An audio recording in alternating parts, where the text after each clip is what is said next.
Hi, you're watching Wall Street Confidential. Deborah Borchardt here with Jim Cramer. Jim, the SEC, Chris Cox, what happened here?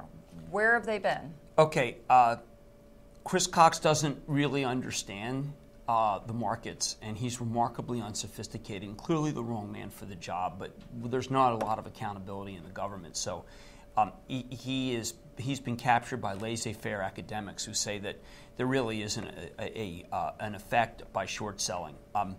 I spent a lot of time analyzing the 1929-1932 market crash and also the hearings that were held. And the things that happened in that period are happening again. All the academic work that Cox relies on was done in a great bull market. I'm going to make this point. If I didn't know better, and I do, but if I didn't know better, I would say Cox is working at the behest of the shorts.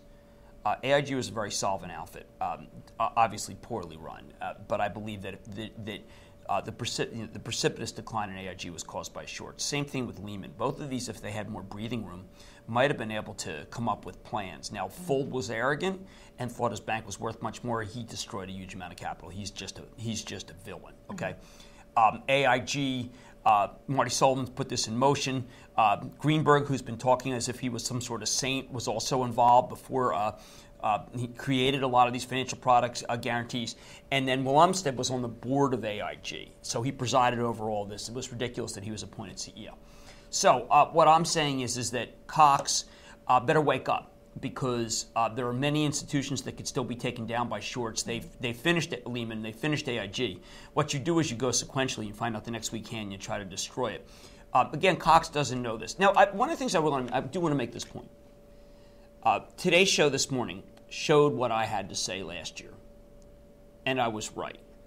I have not seen 1 ounce of moral authority that's been granted me anywhere, nor do I see any recognition from this government of the things that I talked about. I am not saying I'm anything more than a TV host. I am saying that it is cavalier at this point to ignore me. But not only am I ignored, but I'm dismissed as a gadfly. It's pathetic. Well, I know I had done some work with on the auction rate securities, and I was stunned that the SEC knew back in 2006 that they had issues with that product in that market and continued to let them. Well, again, it's an ideology. Masked. It's an ideology that's combined with ignorance of how the markets really work, and a belief that the market can take care of itself. I listened to John Snow, who's really one of the worst guys in finance, this morning on CNBC, and he was talking about we need market discipline. The market's completely failed us. What the market discipline? The market's about short sellers wrecking capital. We just spent $85 billion of U.S. Treasury of our money because AIG was rated down by shorts. The fact that this is happening and that July 15th bottom was directly caused by what Cox did, and that he's letting this happen. Again, he is a communist.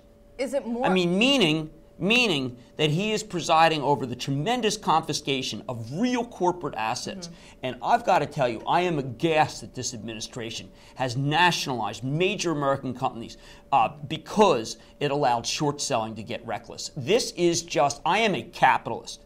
And I am aghast that these guys have basically had to adopt what I regard as being communist, confiscatory policies simply because the short sellers were allowed to destroy great companies by operating on their stocks. It's cataclysmic. Will it be more disruptive to keep Cox or let him go?